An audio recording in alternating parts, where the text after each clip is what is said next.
मयत शेतकऱ्यांच्या वारसांना कर्जमाफी कधी? पोर्टलची तांत्रिक अडचण दूर करण्याची भाजपची मागणी।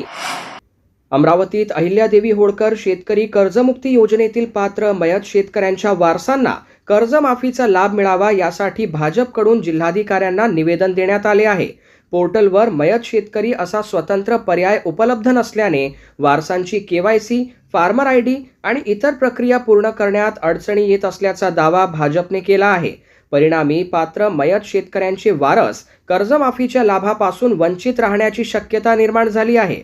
या पार्श्वभूमीवर पोर्टलवर मयत शेतकऱ्यांची नोंद करण्यासाठी स्वतंत्र सुविधा उपलब्ध करून द्यावी, संबंधित बँकांना स्पष्ट सूचना द्याव्यात आणि वारसांची केवायसी प्रक्रिया तातडीने पूर्ण करावी अशी मागणी करण्यात आली आहे।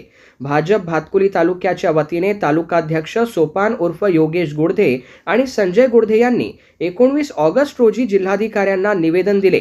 या तांत्रिक अडचणी तातडीने दूर करून पात्र शेतकरी कुटुंबांना कर्जमाफीचा लाभ मिळवून द्यावा अशी मागणी निवेदनातून करण्यात आली आहे। मी आज भारतीय जनता पक्ष अमरावती जिल्हाच्या वतीने ग्रामीणच्या वतीने माननीय जिल्हाधिकारी महोदय यांना निवेदन देण्यासाठी आलो होतो की महायुती सरकारने भूतोना भविष्यती अशी कर्जमुक्तीची योजना राजमाता अहिल्यादेवी होळकर कर्जमुक्ती योजना शेतकऱ्यांसाठी राबवली व या माध्यमातून लाखो शेतकऱ्यांना त्याचा चांगल्या पद्धतीनं फायदा होत आहे व शेतकरी कर्जमुक्त होत आहे।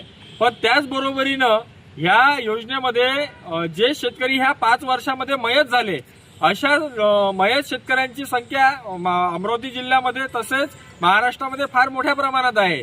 परंतु सध्याच्या स्थितीत ज्या पोर्टलवर केवायसी करण्यात येत आहे त्या पोर्टलवर मयत शेतकऱ्याच्या नावाने केवायसी होत नाही आहे व शेतकरी मयत शेतकऱ्याचे नातेवाईक जेव्हा बँकेत जात आहेत तेव्हा बँकांकडनं उडवाउडवीचे उत्तर देत आहे।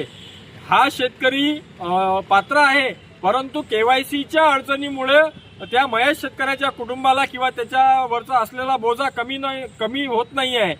यासाठी आम्ही आज कलेक्टर साहेबांना भेटण्यासाठी आलो आहे की मयत शेतकऱ्यांचा मृत्यूचा दाखला घेऊन किंवा वारसाचे प्रमाणपत्र घेऊन त्यांना सरळ कर्जमुक्तीचा लाभ देण्यात यावा व इतर शेतकऱ्यांसोबत मयत शेतकऱ्यांच्या सुद्धा कुटुंबाला या ठिकाणी न्याय देण्यात यावा अशी विनंती करण्यासाठी, असं निवेदन देण्यासाठी आम्ही भारतीय जनता पक्षाचे सर्व पदाधिकारी या ठिकाणी आलेले आहेत।